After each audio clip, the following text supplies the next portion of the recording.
Association of Business Service Leaders was established in the Czech Republic 10 years ago, and currently it represents more than 100 member companies. How do all the business service centers face the changing environment like digital transformation, sustainability and others to remain competitive, innovative and resilient? I will ask my guest, Joe Appleton, Managing Director of ABSL. Joe, welcome to the show. Thank you very much. Good morning.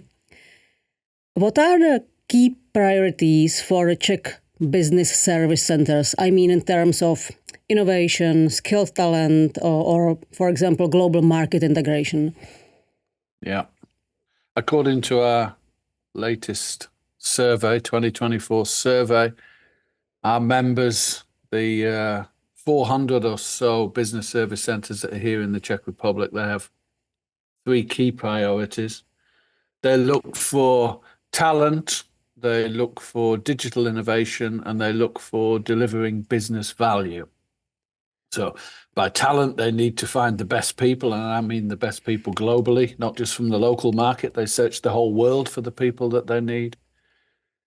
They need to add value so that they're not just cost centers, because this is not the cheapest location in the world anymore. So they need to be showing their businesses that they can really drive value, add what we call top line services, actually grow the business, add customers, grow market share. And thirdly, it's all about digital innovation and using whatever new digital technologies they can to remove processes, automate processes, and make everything work faster and better. When you were talking about finding the best talents, and not only in Czech Republic, that means that the Czech global or the Czech business service centers are looking for skilled talents all across the world? Yes, yes. We've been established here for 20 years or so. The sector has grown here since the early 2000s. In the beginning, we were able to source the talent that we needed from great Czech universities, maybe some from Slovakia, surrounding countries. There certainly wasn't a focus to bring in people from everywhere in the world, but now more than 40% of our employees, which is approaching 80,000 people, are expats. And so they are bringing them to Czech. They really do come from anywhere in the world. Mostly the EU, because most of the centres have a European focus, so they're looking for the language or the cultural support for those countries. But increasingly, we're seeing people come from the Far East, from the Middle East, from the US, from the UK. I mean, we will, wherever we can find the talent that we need, that's where we're looking. What are, from your perspective and experience, the main differences between Czech and global business service centers? For example, between those who are based in USA or maybe in India? Yes. I mean, you're right. You have to see this as a global phenomenon. Business services now employs millions of people globally. We are a relatively small player. We are a sort of niche player in that market. Because of our maturity. 20 years is quite a long time to have been in this. Many other countries are only just starting. So we have a level of sophistication. There is an ecosystem here that's been built up over those 20 years. It really knows how to run services extremely well, how to transition them quickly, how to automate them quickly, and how to use the Czech Republic as sort of a brain, a coordination hub for services that we may move eventually to technology or to cheaper locations, either in the region or elsewhere in the world. So we still keep growing at 10% per year. That's adding another 20,000 roles every single year. So we're still a very popular location for it. And I think that is based on a track record of being extremely innovative and adding value. When you mentioned innovative and adding value, 86% of the centers are planning to accelerate the digital transformation, but digital transformation is quite broad term. So what do they digitalize? Firstly, they went at the processes that they have, because any service center is based on process-based transactions. So one of the first things they would digitalize is chains of the processes that they are in charge of. So they would put in robotics and now increasingly AI as elements of that process, therefore greatly reducing the time spent on the process, and I think most importantly, reducing the human element of it, and then using the human element elsewhere where it can add more value in the interactions with customers. So initially it was very much process-based, but now you'll see technology being used in just about every element of the services. And if we put aside a shortage of talents, what do they struggle with? I think the number one focus and what we've got a lot better at over the last 5 years or so is winning the work to a very competitive environment like the Czech Republic, because any investor who comes here can see, wow, this place is doing really well. You only need to walk through the streets of Karlín and you can see that you are in a very well developed tech talent hub. So how do you encourage investors to come, work with them to really get the best value out of coming here? Or some investors just don't fit this mix anymore. So I think that is a real priority that the centres have taken on, is how to win the work here, how to convince their companies or their clients that this is a great place to do it. If not all of the work, but certainly to coordinate it, drive it, transform it, and then, if necessary, send the work elsewhere where it can be done more cheaply and more quickly. You were partly talking about that, but 80% of the centers plan to reduce the operational cost through the greater process automation. Which kind of cost are related to that? Well, it's got to be the human cost. I mean, 90% of a service centre's cost base is its people. They actually spend only around 10% on the office location environment where they are.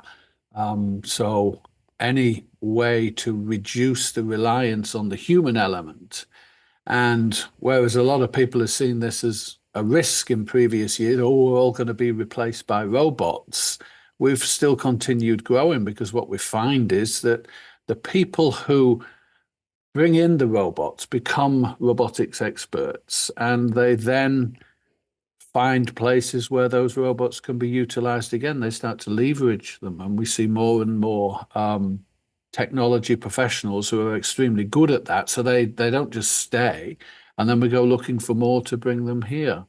So the short answer to that, what can be digitalized, is absolutely everything. We now see digital tools. We see AI being used for customer interactions. We see it being used for every element of the customer process. We see it being used in employer branding. It is right across the board. It started with processes, but now service centres realise they can use it for every element of their centre's operations. And of course, what they want to do is take a lead with their client companies to become the digital experts and to use that across their global networks, even outside of where their service areas are. They can take these tools and apply them elsewhere in the business, and they're becoming very good at that. When saying become a digital expert for their clients, where do they look for the AI talents or automation talents? In the Czech Republic? No. Do you think we have enough people here, graduating for universities? We never will have. But the great thing is, if you've got the need, the people will come. If you're good enough at promoting, if you're good enough at persuading people that they have great career moves, then they will come. And obviously, the more that come, when I said we have 40% of our workforce are expats, that is an incredibly powerful magnet for bringing more expats. Most centres realise that their best recruiting resource is their own people. So bring people or help us with your testimonials to tell your stories about how great it is here, and that way they bring more people.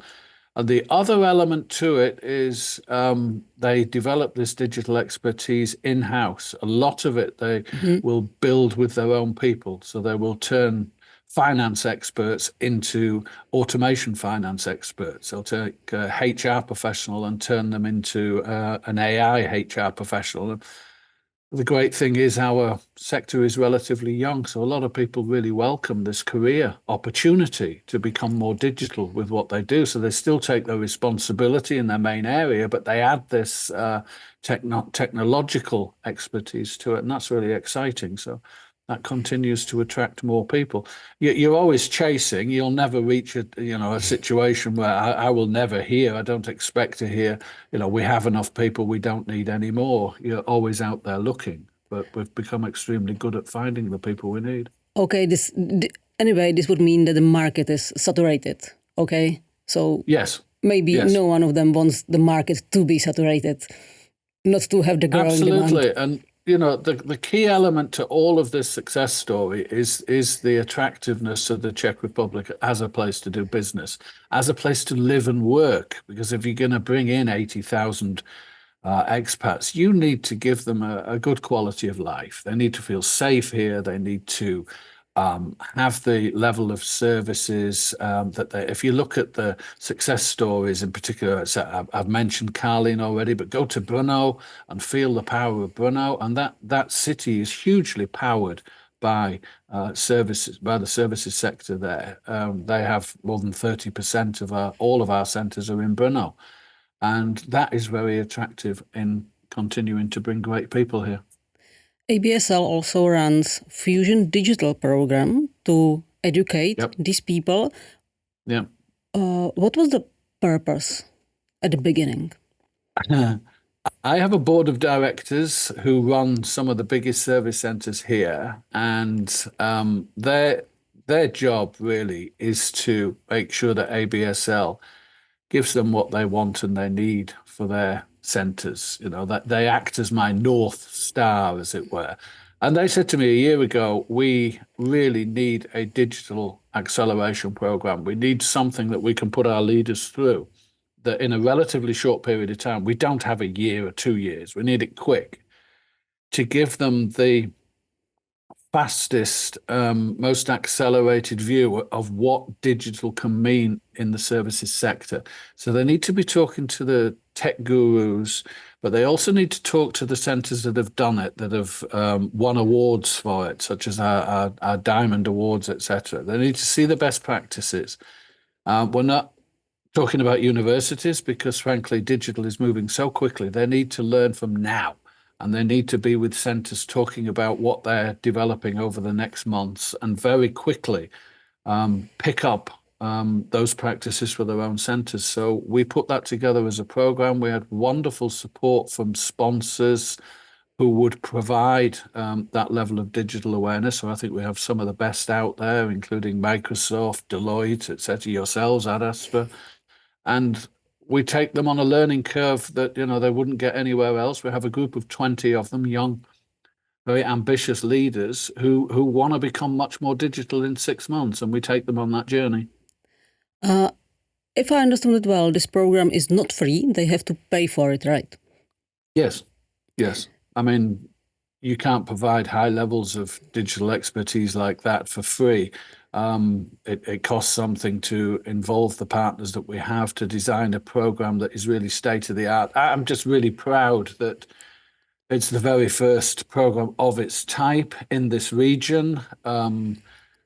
It is a unique Czech development, and it really pushes the button for what we need for the future, which is digitally minded leaders, by which I mean leaders who not only run their centres, who understand services extremely well globally, they know how to apply and leverage digital as best as they can in every aspect of what they're doing. And so far, we launched the programme a couple of weeks ago. The feedback is amazing, and really look forward to continuing to run it and then, helping grow hundreds of digital leaders in this country. The business service centers are often viewed as pure cost. Sometimes it's like that. What are the main challenges from that perspective? Or do you think that this environment is changing, that their clients are starting to feel or to see the real added value? Absolutely. If you went back 10 years or more, then certainly most of the centres were viewed and actually saw themselves as mostly cost and efficiency centres. And they were extremely good at it. And those were the first 10 years of growth and maturity, and it's very typical. But you know what it's like in business? The success that you've had for the last 10 years does not make the success that you need for the next 10 years. So they really started to ask themselves, or their companies would ask them, where are you going? You're getting more expensive year on year because you're in a country that, is really developing. That's a great thing. But what are you giving us back for this extra cost? So the centres were forced to start to look at adding value. It's a overused phrase, but it's right for this situation because it means the leaders need to look at where can we build the business? Where can we show the business that we're not just about reducing 10% of costs here and there? We actually build market share. We win new customers. We can look at the global supply chain and come up with recommendations and even transform it, digitalize it. And in doing so, we can make the company billions potentially, or we can save it, billions of dollars. And that's what they've become extremely good at. And that is where the future is. So the vast majority of the centres are no longer viewed as cost centres. They really are value makers. And we know it because we run Diamond Awards every year for the best practices across the sector, and almost all of those projects are around adding value for their clients. And it's amazing the kind of projects that they get involved in. They're lucky to have global clients, and they really get their teeth into, solving big issues and coming up with solutions that add a lot of value for those companies. We are talking about a business service center side all the time, but how is the demand for the services changing or evolving? It continues to increase. There are still quite a lot of companies out there, especially in Europe, who have not yet established service centres. And there are those who have, but their service centres could have a much wider scope or depth of services than they already do. So the forecasts for the sector globally are very ambitious. Mm-hmm. They predict a 10% year-on-year growth in the services portfolio. So, there's no shortage of work out there. Obviously, winning it into this location is the key to it. But we don't need it all. We're not like India or Manila, where they have millions of people employed in this sector and they need to win every piece of work that they can. We can be a bit more choosy with what is the right mix for this ecosystem here, and just make sure that we win it. And then what this country has an excellent reputation for is we don't just win it, we don't just do it, we do it extremely well. The quality levels, we tend to surprise our clients on the delivery side, and they come back with more business for us as a result. This is how Joe Appleton, Managing Director of ABSL, sees the future of business service centers. Joe, thank you for sharing your insights and interesting interview. Thanks. Thank you very much, Ivana. Cheers. And Ivana Karhanová is signing off.